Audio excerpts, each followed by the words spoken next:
সমবায় সমিতির নির্বাচনে ফের একবার গেরুয়া ঝড়।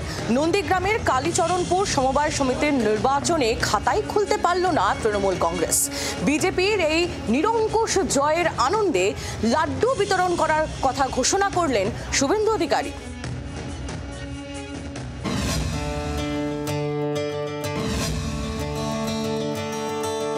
নন্দীগ্রামে কালীচরণপুর সমবায় কৃষি উন্নয়ন সমিতির নির্বাচনে গেরুয়া ঝড়। তৃণমূল কংগ্রেস একটিও আসন দখল করতে পারেনি। 12টি আসনের 12টিতেই জয়ী বিজেপি সমর্থিত প্রার্থীরা। এই জয়কে সামনে রেখে বিজেপি শিবিরে খুশির হাওয়া।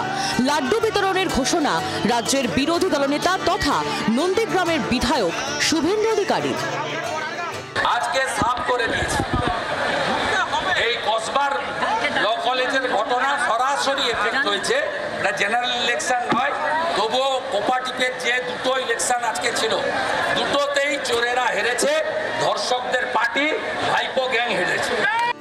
হাইকোর্টের নির্দেশে হয় এই নির্বাচন। শুরুতে 15ই জুন হওয়ার কথা থাকলেও নিরাপত্তার কারণ দেখিয়ে তা স্থগিত করে প্রশাসন।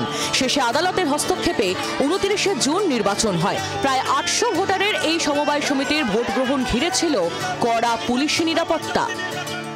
তৃণমূল কংগ্রেস পুলিশ দিয়ে ইলেকশনটা বন্ধ করেছিল, কিন্তু পুলিশকে ভোটে জিততে পারলো না, যুদ্ধে পরাজয় হয়েছে।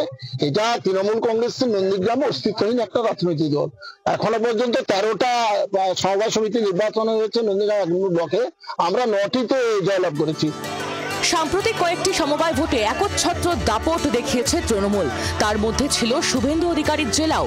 রাজনৈতিক মহলের মতে তাতে কিছুটা ধাক্কা খেলেও এদিনের জয়ে প্রমাণ হলো নন্দীগ্রামে এখনো বিজেপির জমি অটুট।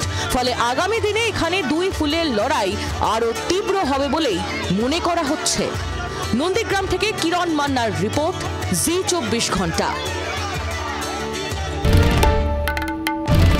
বাংলার আওয়াজ, বাঙালির আবেগ, জি 24 ঘন্টা।